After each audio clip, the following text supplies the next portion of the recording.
젊어서의 소득 격차와 은퇴 후의 연금 격차에 대해서 말씀하셨죠. 우리가 일반적으로 봤을 때 국민연금을 많이 받게 되는데 일단 참 안타까운 것은요. 국민연금에 20년 이상 가입한 사람들이 받는 평균 금액은 100만 원 조금 넘으면 104만 원 정도 됩니다. 이건 20년 이상 낸 사람들이에요. 그다음에 30년 이상 낸 사람들이 받는 국민연금액은 154만 원 이 정도입니다. 또 제가 보면은 예를 들어서 대기업, 생산직 또 대기업에서 정년퇴직을 하신 분들은 좀 나요. 왜냐하면은 그분들은 30년 이상 낸 분들이고 지금은 그리고 많은 돈들을 냈기 때문에 한 220만 원 정도까지는 받는 것 같더라고요. 그런데 문제는 이런 분들이 많지 않다라는 사실이죠. 자, 그러면은 이런 것을 받는 대기업, 생산직에 있던 분들 또 대기업에서 정년퇴직하시는 분들은 그 퇴직 전에 받던 소득 수준이 얼마였겠습니까? 기본적으로 1억 이상은 전부 다 되는 분들이거든요. 확 격차가 나버리죠. 그래도 이것에 대해서 받을 수 있다는 것에 대해서는 너무나 감사한 그런 생각을 하고 계신 거예요. 그래서 중요한 거 하나 말씀드리겠습니다. 여기서 또 공무원 연금하고 비교하시는 분들도 있어요. 공무원 연금공단에서 발표한 것을 보면은 지금 그 일반직 공무원분들 평균적으로 한 270만 원 조금 넘겨받는다라고 이야기를 하거든요. 그럼 이렇게 흥분하시는 분들 계세요. 아니 공무원들이 왜 그렇게 많이 받아?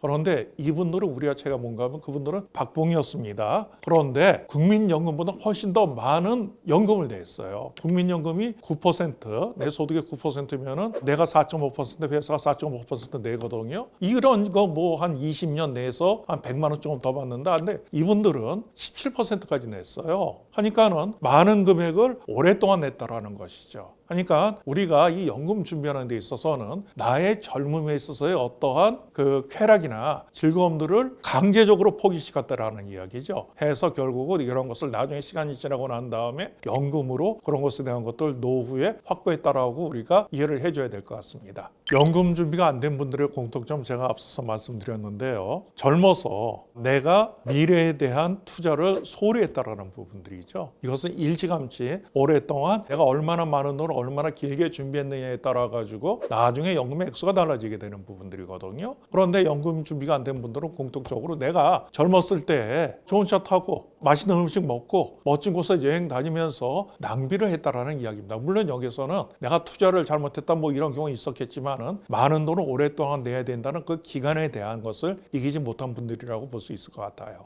국민연금 평균 수령이 67만 원이다. 과연 가능하겠습니까? 불가능하죠. 하기 때문에 내가 국민연금 말고 다른 거 준비해 놓은 것이 없다라고 한다면 은퇴 시기 들은 늦출 수밖에 없어요. 자, 최소한 냈어야 될 부분들이 있는데 물론 거기에 나중에 기초연금이 나올 수도 있습니다. 또는 내가 슬슬 일하면서 벌 수도 있는 거거든요. 그런데 기초연금 해봐야 그 국민연금 포함해봐야 100만 원이 안 될 거예요. 내가 원하는 그런 금액이 될 수가 없거든요. 그럼 어떻게 할 겁니까? 내가 젊어서 준비해 놓지 못했으면은 나이 들어서도 일을 하면서 그 소득해 가야지. 그걸 내가 어떻게 할 거예요? 그건 어쩔 수가 없습니다. 내가 잘못한 부분이니까는 은퇴 시기 늦추고 내가 나중에라도 열심히 일을 해야 된다는 생각 하셔야 됩니다. 제가 상담했던 분들 중에 한 분은 어떤 분인가? 한 10년 전에 상담했던 분인데 이분은 저 제약회사 그 연구소장님이셨어요. 이분이 당시에 저한테 그러시더라고요. 당신께서는 은퇴 후에 한 달에 800만 원씩은 써야 되겠다. 가능하겠습니까? 그런데 상담을 해보니 가능하더라고요. 왜? 그 당시 이분의 국민연금이 130만 원이었습니다. 사모님이 중학교 교장 선생님이었는데 예상되는 사학연금이 350만 원이었어요. 게다가 이분이 꽤 많은 자산을 축적해 놓으셨는데 대부분이 수익형 부동산이었습니다. 한 달 임대 수익이 500만 원이 들어오는 집이었어요. 제가 연구소장님한테 뭐라고 하셨냐면은 그냥 그대로 사세요. 이렇게 말씀드렸죠. 그런데 이런 집이 많으면 괜찮겠지만 그건 아니에요. 하기 때문에 어떻게 생각을 하셔야 되냐면 이거 아주 제가 중요한 말씀 다시 한번 드리는데 내가 생각하는 것은 진짜 난 골프를 좋아했으니까는 퇴직하고 난 다음에 매일 골프 치면서 살 거야. 아, 좋습니다. 뭐 열심히 일했으니까 그 정도 내가 해야죠. 그런데 그 비용에 대한 생각 현실적으로 해보자는 말씀입니다. 그래서 현실적으로 앞서 말씀드린 대로 뭐 한 달에 그 정도의 소득이 되는 분들이면 아마도 뭐 적당히 해도 될 거예요. 그런데 이건 아니죠. 하니까는 예를 들어서 내가 먹고 사는데 얼마를 쓸 것이냐 그것은 크게 비용 많이 안 들어요. 먹고 사는 것만 생각을 하면. 그런데 거기서 플러스 알파가 있죠. 뭐 예를 들어서 경조사비 낼 때 팍팍 낼 거야. 좋습니다. 그건 멋져 보일지는 모르겠지만은 그런 능력이 되면 하라는 말씀입니다. 능력이 되면 하라는 말씀이에요. 그다음에 어느 그 나이 드신 그 탤런트 분께서 나는 항상 호텔 뷔페에서 식사를 한다고 말씀하셨어요. 그분은 그만큼 열심히 사셨고 또 그만큼 자산이 있기 때문에 그렇게 하셔도 되는 거예요. 그런데 그만큼 준비해 놓지 않고 그만큼 열심히 살지도 않고 했던 내가 그렇게 산다라고 얘기하는 것은 그것은 뻔뻔스러운 일이죠. 그러니까 일단 내가 얼마를 쓸 것인가라는 것에 대한 노후에 우리 부부가 얼마를 소비할 것인가에 대한 아주 냉정한 생각을 하고 미리 그 준비를 하던가 내가 현실 얼마가 가능한가에 대해서 생각해보고 그걸 맞춰가는 수밖에 없다고 저는 생각합니다. 내가 은퇴를 앞두고 있다. 앞으로 어떻게 살아야 될지에 대한 비참한 그 노후 생활을 피하기 위해서 과연 내가 어떤 식으로 접근을 하느냐. 일단 제일 먼저 지금 내가 가지고 있는 자산이 얼마인가를 정확하게 확인하십시오. 그렇다고 그냥 막연하게 금융자산 얼마, 부동산 얼마 이렇게 하는 거 아닙니다. 표를 만들어가지고 내가 가지고 있는 금융자산이 얼마 정도를 가지고 있는가를 가지고 계신 통장이 있을 겁니다. 통장 전부 다 끄집어내는 거예요. 요즘 통장 쪽이 유행해가지고 통장이 많거든요. 해서 나의 금융자산이 얼마인가를 정확하게 확인하십시오. 그리고 나의 부채가 얼마인지를 정확히 확인하시고요. 그리고 나의 부동산 자산이 얼마인가를 정확히 확인하셔가지고 총 자산에서 총 부채를 빼면 이게 회계학에선 자본금이 되지만은 개인재무설계에서는 순자산이라고 하는 거거든요. 이 순자산이 얼마인가를 정확하게 알고 계시기 바라겠습니다. 그다음 두 번째는 우리 부부가 노후에 얼마를 쓸지에 대한 것들을 아주 치열하게 한번 점검해 보세요. 예를 들어서 내가 과연 지금 살고 있는 집에서 계속 살 것인가, 줄일 것인가, 그러면은 주거비에 대한 것이 나올 겁니다. 또 하나, 내가 도시 지역에 살고 있다라면은 과연 내가 이 자동차로 운행을 할 것인가 말 것인가.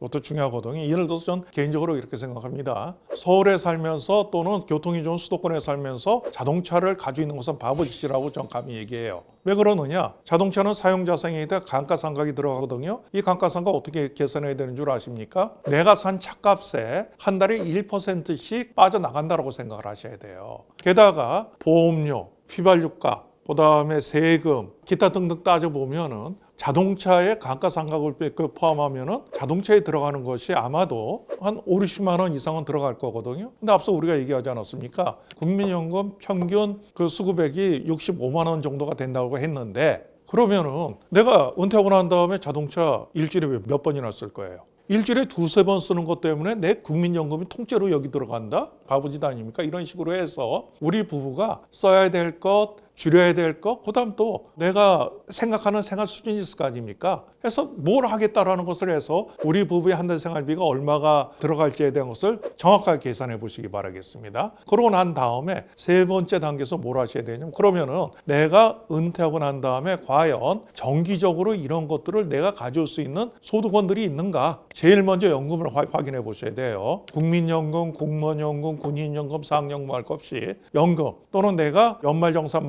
받을 때 세액공제 받거나 받기 위해서 가지는 연금 저축 상품 또는 내가 퇴직금을 퇴직연금화 시켜놓은 상품 또는 내가 개인적으로 가지고 있는 보험회사 가지고 있는 연금 상품 이런 것들 전부 다 한 달에 얼마씩이 나오는지를 확인하셔야 되는데 이건 금융감독원 홈페이지를 꼭 한번 들어가세요.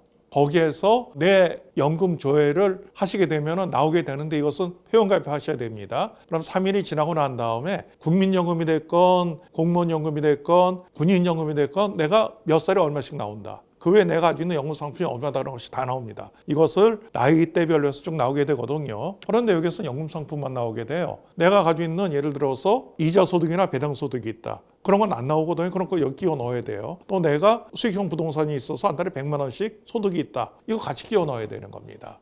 그 다음 내가 슬슬 일하면서 용돈 벌어야 할 거야. 그래서 한 달에 한 100만 원씩은 벌 거야. 이거 끼워 넣어야 되는 거예요. 그렇게 되면 이런 것들 다 감안하게 되면 내가 한 달에 얼마씩의 노후의 소득원이 확보가 되는지 알 수가 있겠죠. 하고 난 다음에 내가 여기서 판단을 해줘야 되는 겁니다. 그래서 요 세 단계 내가 얼마를 가지고 있는가, 그 다음에 우리 부부가 얼마 쓸 것인가, 내가 예상되는 은퇴 후에 월 평균 소득이 얼마나 될 것인가, 요 세 가지 단계를 확인을 하셔가지고 예를 들어서 이게 준비가 됐다라면 해피한 거고요. 만약 부족하다 그러면은 은퇴 시기를 뒤로 늦춰줘야 됩니다. 그게 싫으면은 내가 노후의 삶의 질을 떨어뜨려줘야 되는 거죠. 우리 50대, 60대 중장년들 진짜 힘들어요. 지금 우리가 은퇴 후에도 살아가야 될 시간이 기본적으로 30년에서 40년, 재수 없으면 50년, 60년을 살게 생겼거든요. 장난 아닙니다. 만만하게 생각하지 마시고 제가 저 나름대로의 어떠한 팁을 드렸는데 드리는 말씀들 참고하셔가지고 멋진 노후 생활을 준비하시기 바라겠습니다.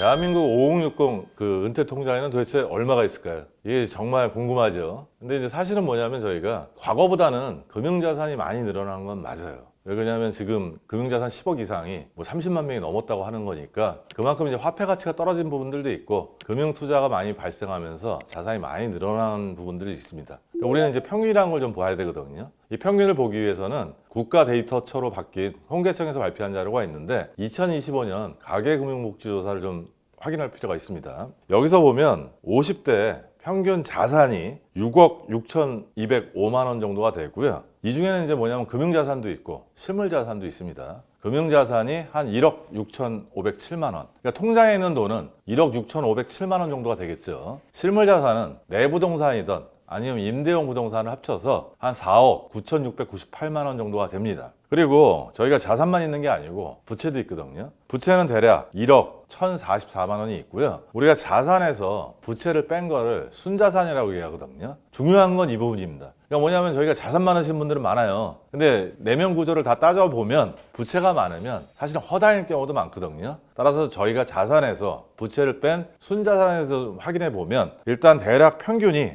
5억 5,161만 원 정도가 됩니다. 먼저 이제 50대만 먼저 얘기를 해보면 이 숫자를 들으시고 어떤 분들은 그렇게 많아? 또 어떤 분들은 겨우 그거밖에 안 돼? 이렇게 생각하시는 분들 많이 계실 거예요. 제가 오랫동안 강의하면서 예전에는 상담도 좀 많이 했거든요. 따져보면요, 서울이나 이제 수도권에 사신 분들은 좀 빡세게 사세요. 그러다 보니까 뭐냐면 같은 연령대에 비해서 빡세게 산 만큼 자산이 많은 경우가 많고요. 지방에 계신 분들은 아무래도 주거비 부담이 많이 적죠. 서울 수도권보다. 이러다 보니까 보통 삶은 여유 있게 사시는데 자산 형성을 보면 잘 올라가지도 않고 여러 가지 이제 재테크 정보도 취약하고 이러기 때문에 사실 좀 적은 부분도 있습니다. 근데 우리가 평균이라는 거는 항상 평균의 함정이 있거든요. 이 위는 굉장히 많이 열려 있어요. 이재용 회장까지는 모르더라도 고액자산가까지 들어가 있는 거고 이 하방은 좀 막혀 있는데 그만큼 뭐냐면 빚을 지는 사람은 없거든요. 그래서 이 평균의 숫자를 보면서 평균의 함정이라는 부분이 있기 때문에 약간 위에 있는 부분은 많습니다. 그래서 저희가 이제 확인해 볼 수 있는 방법은 중위소득이라는 게 있거든요. 이건 뭐냐면 일렬로 쭉 세웠을 때 순서대로 딱 중간에 위치한 값을 저희가 중위가격이라고 얘기하는데 50대 중위가격을 보면 자산이 3억 8,005만 원이 되고요. 금융자산은 8,100만 원이고요. 실물자산은 3억 1,993만 원입니다. 그리고 이제 부채도 우리가 평균은 1억 1,044만 원인데 중위 가격으로 보면 약 7,500만 원 정도가 되고요. 자산에서 부채를 뺀 순자산이 평균은 5억 5,161만 원인데 중위 가격은 3억 1,685만 원으로 상당히 많이 내려옵니다. 여기까지 우리나라의 50대가 가진 자산의 어떻게 보면 통장이죠. 그 통장에 들어있는 돈이든 아니면 부동산 자산을 포함한 전체 자산의 구조고요. 60대도 한번 살펴보면요. 60대는 아무래도 50대보다는 자산이 좀 줄어들겠죠. 50대까지는 아무래도 현역대 소득이 있으니까 자산이 최정점으로 올라가는 시기고요. 60대 퇴직을 한다고 감안하면 이제 있는 자산에서 좀 까먹어야 되는 경우가 있기 때문에 전체적인 자산 규모는 약간 줄어듭니다. 일단 평균 자산을 보면요. 60대가 자산이 6억 95만 원이고요. 금융자산이 1억 1,236만 원입니다. 내 부동산을 포함해서 뭐 임대부동산까지 합쳐서 실물자산이 4억 8,866만 원이고요. 저희가 이제 자산에서 부채를 이제 빼는 게 이제 순자산이라고 하면 60대의 순자산은 평균이 5억 3,591만 원입니다. 부채에 대해서 깜빡했는데요. 부채 평균은 60대는 50대보다 많이 줍니다. 50대의 부채가 1억 1,044만 원인데 60대의 부채는 6,504만 원이에요. 이거는 제가 개인적으로 추정하기에 퇴직금을 받아서 부채 일부를 상환하지 않았을까 이런 부분이고요. 아무래도 60대 이상의 소득이 많지 않은데 부채가 많으면 원리금 상환 부담이 있기 때문에 굉장히 어렵습니다.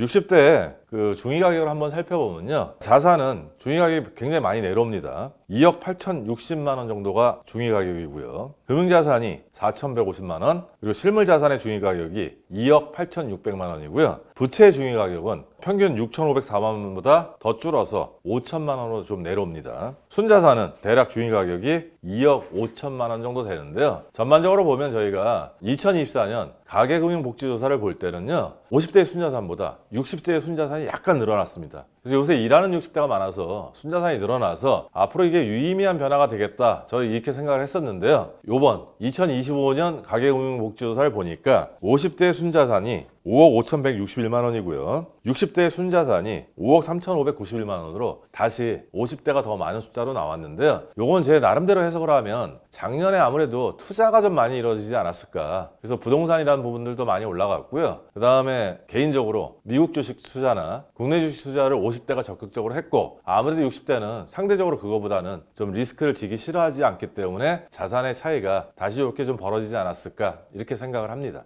60대 이후에 평생 먹고 살 수 있는 금액이 통장에 얼마 있으면 적당하냐, 이 질문을 하셨는데요. 사실 뭐 통장에 1억이 있던 5억이 있던 10억이 있던 내가 어떤 상태냐에 따라서 그 부분이 부족할 수도 있고 많을 수도 있을 것 같습니다. 사람마다 다를 것 같고요. 따라서 뭐냐면 저희가 노후 준비나 노후 자금을 자산 중심에서 생각하면 얼마가 있더라도 항상 불안하고요. 우리가 자산으로 있으면 어떤 문제가 있냐면 그 자산에서 돈을 뺐을 때마다 노후에는 불안감이, 공포감이 점점 커집니다. 그래서 제가 항상 드리는 말씀은 자산 중심으로 얘기하지 말고 현금 흐름 중심으로 이제 생각을 하라고 말씀드리거든요. 즉 국민연금이나 뭐냐면 퇴직연금, 개인연금에서 매달 내가 얼마 정도 월생활비가 나오냐에 따라서 우리가 노후 생활에 대해서 안심할 수 있을지 아니면 걱정해야 될지, 저는 이걸 좀 기준으로 삼았으면 좋겠고요. 그래서 우리가 이제 쉽게 비교할 수 있는 사례가 우리보다 초고령 사회를 먼저 시작한 일본 얘기를 제가 좀 많이 합니다. 일본에서는 뭐냐면 노후 자산으로 2천만 엔 정도 있으면 안심이 된다, 이런 얘기가 2019년에 대두되기 시작해서요, 현재까지도 뭐냐면 그 얘기가 많이 회자가 됩니다. 아마 일본 뉴스나 기사, 잡지 이런 거 많이 보신 분들은 노후 자금 2천만 엔 이 얘기를 많이 들으셨을 건데요. 우리 돈으로 환산하면 한 2억 정도 된다, 현금이 있으면 노후에 좀 편안하다, 이렇게 생각하는 게 일본 노인들이 생각하는 숫자입니다. 나온 배경을 좀 보실 필요가 있는데, 일본은 뭐냐면 국민연금이나 후생연금, 저희 퇴직연금하고 좀 비슷하죠. 이런 것들로 해서 매월 수입하고 지출을 좀 따집니다. 그래서 이제 수입을 따질 때 2019년에 일본의 어떤 그 통계청이나 뭐 이런 금융보고서에서 작성돼서 나온 게 무직 부부의 그 월 평균 수입이 어느 정도 되냐면요, 20만 9천 엔 정도가 연금으로 나오는 어떤 수입이에요. 그럼 우리 돈으로 따지면 대략 200만 원에서 210만 원 요 사이라고 이제 보고요. 매달 평균 지출이 대략 26만 3천 엔 정도 되니까 우리 돈으로 한 260만 원 정도 됩니다. 이럴 때 지출에서 수입을 빼면 매달 5만 5천 엔 정도 적자가 나는데 우리 돈으로 따지면 한 50만 원에서 60만 원 사이겠죠. 이렇게 적자가 나니까 이 적자 부분을 어떻게 메울지가 그분들의 화두가 됐어요. 그래서 자녀 수명이 한 30년이라고 계산할 때 5만 5천 엔을 12개월 곱해서 30년을 하면요, 대략 이제 2천만 엔 정도 되죠. 그래서 이때부터 퍼져서 일본은 뭐냐면 노후 자금으로 연금 말고요, 2억 정도 있으면 저희가 좀 편안하게 살 수 있다, 이런 어떤 인식이 화두가 됐는데, 요새 일본도 물가가 워낙 올라가다 보니까 야 과연 2천만 엔 갖고 되겠어? 이런 얘기 좀 많이 나오고 있거든요. 그래서 저는 이제 뭐냐면 필요한 생활비를 일단 연금이나 이런 부분들에서 기본적으로 다 나오고요. 일단 비상금은 목돈으로 저희가 갖고 있는데, 뭐 일본에 2천만 원이 2억이니까 2억까지는 모르더라도 비상금을 한 1억 정도 이렇게 있고, 매월의 생활비가 연금으로만 좀 확보가 되고 그런 준비만 하신다면 빈곤한 노후는 맞이하지 않을까 이렇게 싶은데, 제가 이 말씀 드리면 또 뭐 2억이나 빈곤한 노후 이렇게 하시는 분들도 계실 건데, 사실은 뭐냐면 최소한 한 1억 이상 현금은 좀 노후에 갖고 있어야지 그래도 비상사태가 발생했을 때 우리가 그거 대처해 나가지 않을까, 저는 이렇게 생각을 합니다. 50대가 생각하는 최고의 노후 대비법, 제가 이제 2022년에 뭐냐면 내은퇴 통장 사용 설명서를 써서 많은 분들의 관심을 가졌죠. 이거는 이제 어떻게 보면 연금들을 체계적으로 쓸 수 있는 방법, 그러니까 노후 생활비, 아까 은퇴 준비 5스텝 뭐 이런 부분을 이제 들어가 있는 부분이고요. 그다음에 이제 제가 이제 강의를 다니다 보니까 50세 가정에 들어가신 분들을 강의할 때가 가끔 있어요. 이분들한테 노후 준비 잘 되셨습니까? 하고 질문을 드리면 다 웃으세요. 이 웃는 의미는 여러 가지가 있는데, 일단 준비가 안 됐다고 받아들이는 게 가장 정확한 답입니다. 그러니까 준비가 안 됐다는 거는 저는 이제 준비가 안 됐다고 생각하지 않거든요. 본인들이 뭐냐면 준비하고 있다는 걸 잘 못 느낀다고 저는 생각을 해요. 왜냐하면 직장을 다니면 나름대로 뭐냐면 국민연금이나 퇴직금이나 이게 꼬박꼬박 쌓여있기 때문에 이게 내가 안 해도 어떻게 보면 이제 노후 준비를 하는 거고요. 또 개인적으로 보면 소득이 많아지는 시기다 보니까 세액공제라는 게 굉장히 중요하거든요. 그래서 IRP나 연금저축펀드 같은 거 가입하셔서 세액공제를 생각해서 그렇지, 사실은 그게 노후에 쓸 돈이다 보면 노후 준비를 하시는 부분들이에요. 그래서 50세 가정을 보시면, 왜냐하면 저희가 20대 때는 결혼자금 마련을 해야죠. 30대 때 결혼하면 아기 낳고 키우고요. 그 다음에 뭐냐면 내 집 마련하고 하다 보면 돈이 없어요. 노후 준비할 돈이. 40대가 되면 애들이 크죠. 그럼 사교육비 요새 문제 많이 되지 않습니까? 그러니까 사교육비 부담. 그 다음에 뭐냐면 내가 집을 샀으면 대출 원리금 상환해야 되기 때문에 노후 준비할 시간이 또 없어요. 그러다 보면 어느 순간 50이 된단 말이에요. 그래서 이런 분들이 걱정이 많기 때문에 그럼 50대 분들이 어떻게 벼락치기해서 노후 준비를 할까? 이 부분에 대해서 이제 제가 그런 분들의 고민을 덜어주기 위해서 지금 책을 쓰고 있는데요. 일단 중요한 부분은 뭐냐면 아까도 제가 이제 말씀을 드렸던 부분인데 노후 준비에 대해서 걱정만 하지 마시고 일단 먼저 내가 노후에 얼마 정도 쓸까 먼저 생각을 하셨으면 좋겠어요. 내가 최소한 뭐 혼자면 혼자 아니면 부부가 최소한 남의 도움을 받지 않고 최소한의 자존감을 지키며 살 수 있는 게 월 생활비가 얼마 정도 필요한가 이걸 먼저 따져보시고요. 두 번째는 뭐냐면 지피지기면 100점 불태입니다. 그러면 나는 내가 현재까지 준비한 아니면 퇴직할 때까지 준비하는 국민연금, 퇴직연금, 개인연금으로 매월 현금 흐름이 얼마 정도 나올지 이 부분에서 좀 생각해 볼 필요가 있어요. 이렇게 되면 뭐냐면 내가 필요한 데서 준비될 걸 빼면 연령별로 과부족이 나오거든요. 남으면 이제 쓸데없이 노후 준비 걱정하지 마시고 인생 즐겁게 사시면 됩니다. 만약에 부족하시면 이제 내가 가진 재원 갖고 이걸 어떻게 메울지 전략을 세우셔야 돼요. 일단 우리가 세울 수 있는 가장 쉬운 방법은 뭐냐면 지금은 굉장히 건강하십니다. 나중에 내가 좀 부족하면 60대 이상 일을 하니까 뭐 전업을 일할 수도 있고요. 아니면 알바로 용돈만 벌 수도 있습니다. 일이나 근로나 사업소득으로 이 부족한 부분을 메울 수도 있고요. 그 다음에 뭐냐면 내가 평소에 재테크를 잘했어요. 수익형 부동산이 있어요. 그럼 거기서 월세로 저희가 이거 메우는 것도 하나의 방법이 되는 거고요. 그 다음에 이제 뭐냐면 요새 투자들 많이 하시죠. 저는 이 끝이 어디까지 갈지는 잘 모르겠지만 요새 주식은 계속 올라갑니다. 국내 주식 특히.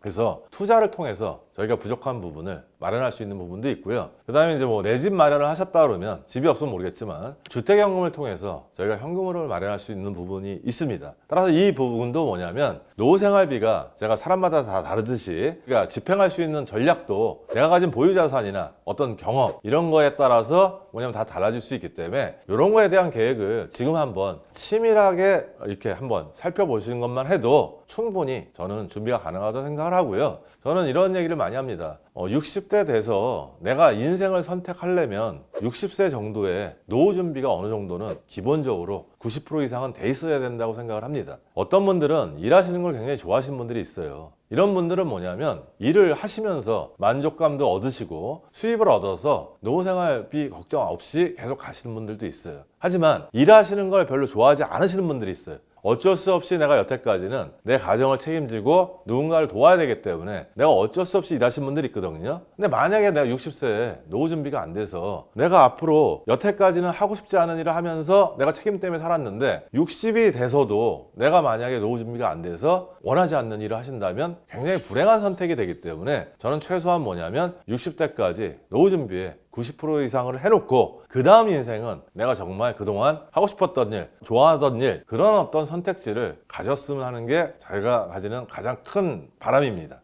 오늘 제가 제 경험을 통해서 여러 가지 말씀을 드렸는데요. 제가 오늘 말씀드린 내용 중에 하나라도 선생님이 챙겨서 만약에 실천하신다면요. 과거보다는 이 방송을 듣기 전보다는 내일 더 나은 내일이 기다릴 수 있을 것 같고요. 그래서 그런 준비를 통해서 선생님들의 노후가 정말 행복해지기를 진심으로 바라겠습니다.